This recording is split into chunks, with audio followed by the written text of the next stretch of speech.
മട്ടന്നൂർ നഗരസഭയിലെ ഉരുവച്ചാൽ വാർഡിലെ ഉപതെരഞ്ഞെടുപ്പ് ഓണത്തിന് ശേഷമെന്ന് സൂചന.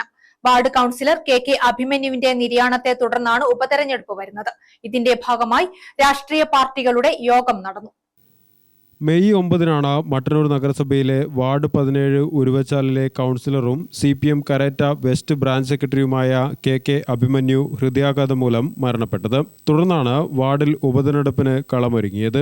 ഒന്നുകിൽ ഓണം കഴിഞ്ഞ് ആഗസ്റ്റ് അവസാനമോ അല്ലെങ്കിൽ സെപ്റ്റംബർ ആദ്യമോ ആകും ഉപതെരഞ്ഞെടുപ്പ് എന്നാണ് ലഭിക്കുന്ന സൂചന. ഉരുവച്ചാൽ വാർഡ് രൂപീകരിച്ചതു മുതൽ ഇടതുപക്ഷത്തിൽ CPM ആണ് ഇവിടെ മത്സരിക്കുന്നതും വിജയിക്കുന്നതും. കഴിഞ്ഞ തെരഞ്ഞെടുപ്പിൽ 1165 വോട്ടർമാരുണ്ടായിരുന്ന വാർഡിൽ 950 വോട്ടാണ് പോൾ ചെയ്തത്. അതിൽ CPM സ്ഥാനാർത്ഥി കെ അഭിമന്യു 595 വോട്ടും മുസ്ലിം ലീഗ് സ്ഥാനാർത്ഥിയായ വി റമീസ് 326 വോട്ടും BJP സ്ഥാനാർത്ഥിയായ വനേഷ് ഒറോക്കണ്ടി 29 വോട്ടും നേടിയിരുന്നു.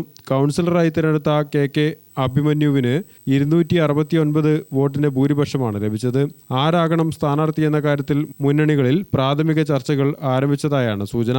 ഉപതെരഞ്ഞെടുപ്പിലും ശക്തമായ ഭൂരിപക്ഷം നേടി വിജയിക്കാനാകുമെന്ന പ്രതീക്ഷയിലാണ് CPM. എല്ലായിടത്തും നടക്കുമ്പോൾ തെരഞ്ഞെടുപ്പ് നടക്കാത്ത കേരളത്തിലെ ഏക തദ്ദേശ സ്ഥാപനമായ മട്ടന്നൂർ നഗരസഭയിൽ 2027 സെപ്റ്റംബറിലാകും തെരഞ്ഞെടുപ്പ്. 35 വാർഡുകളുള്ള മട്ടന്നൂർ നഗരസഭയിൽ 19 സീറ്റ് CPM-നും 1 സീറ്റ് CPI-ക്കും ഉൾപ്പെടെ ഇടതുപക്ഷത്തിന് 20 അംഗങ്ങളും 8 സീറ്റുകൾ കോൺഗ്രസിനും 6 സീറ്റ് ലീഗിനും ഉൾപ്പെടെ UDF-ന് 14 അംഗങ്ങളും 1 അംഗം BJP-ക്കുമാണ്. അതുകൊണ്ട് തന്നെ ഉരുവച്ചാലിൽ UDF-ന് അനുകൂലമായി ഇനി എന്ത് അട്ടിമറി നടന്നാലും ഭരണത്തിൽ നിന്നും ഇടതുപക്ഷത്തിന് മാറി നിൽക്കേണ്ട സാഹചര്യം ഉണ്ടാകില്ല. ഗ്രാമിക ന്യൂസ്, മട്ടന്നൂർ.